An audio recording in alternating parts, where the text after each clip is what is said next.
Vamos falar agora, pessoal, sobre chamada por função e chamada por, chamada por valor e chamada por referência. Então, vou exemplificar da seguinte forma. Tenho aqui duas variáveis N1 e N2. N1 vai receber 4 e N2 vai receber 5.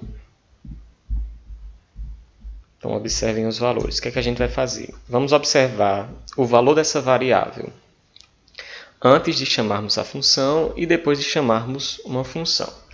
Então, vou colocar aqui um printf, que vai ser os valores das variáveis antes da chamada da função. Essa função a gente ainda vai criar, tá certo? Então, aqui eu vou exibir esses dois valores. Então, N1 vale isso e N2 isso. E aqui vou colocar nossas variáveis N1 e N2.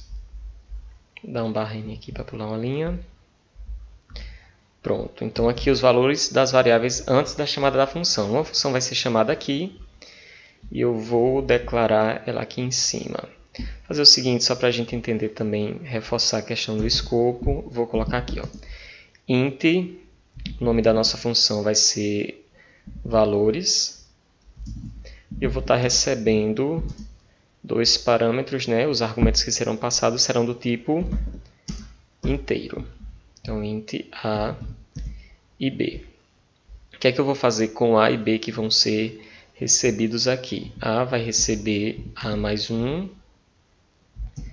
e b vai receber b mais 1.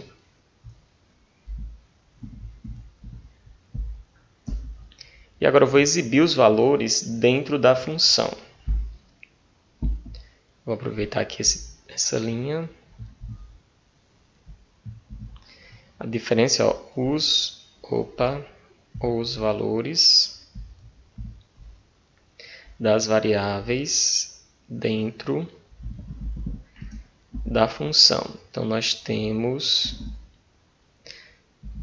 N1, N2, como eles vão aparecer aqui. Só que aqui não é N1 e N2, né? Localmente é A e B.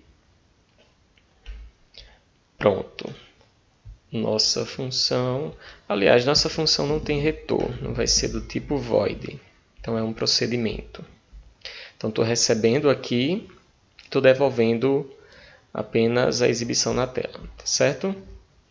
Pronto. Então, aqui, agora voltando para o main, a gente vai chamar essa função valores, vamos passar N1 e N2 como argumentos, e vamos exibir esses valores depois da chamada dessa função. Então, os valores das variáveis depois da chamada da função. E aí nós vamos ter N1 e N2. Pronto.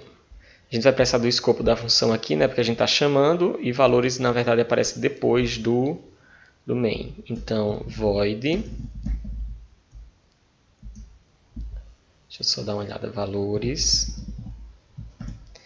int a int b.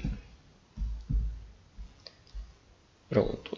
Só para vocês reforçar isso aqui, tá bom? Que pode ser um problema futuramente.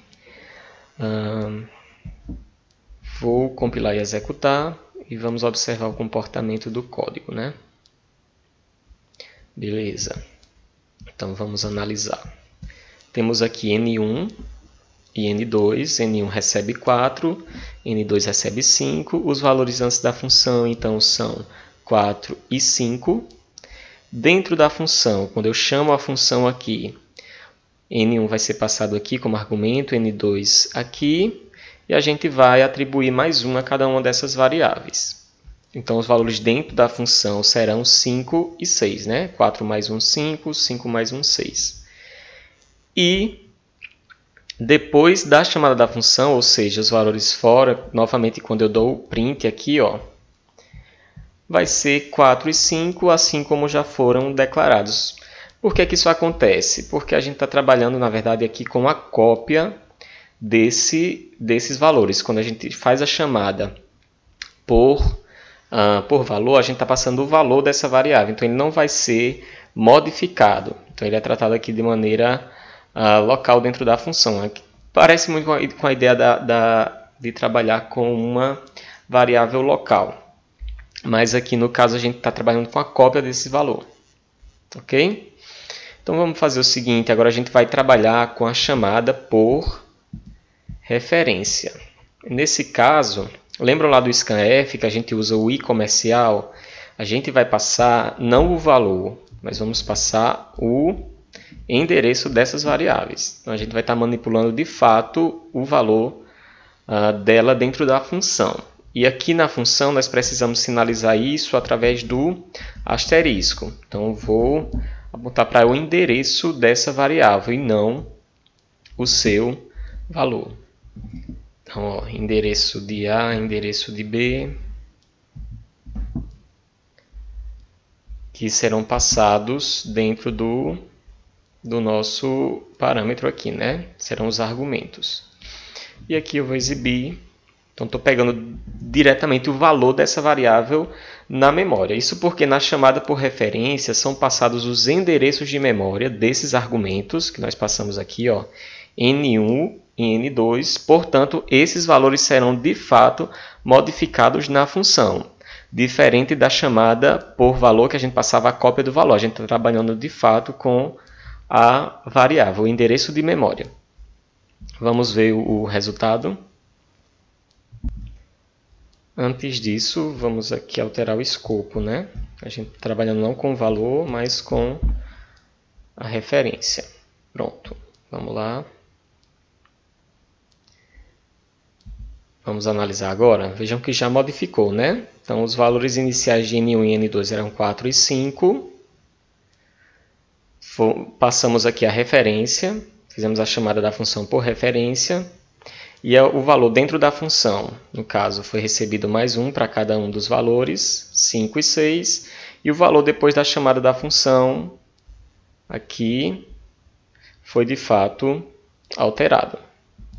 Beleza? Então, atenção para isso e a possibilidade de trabalhar com o endereço, no caso, a chamada por referência. Tá certo? É isso.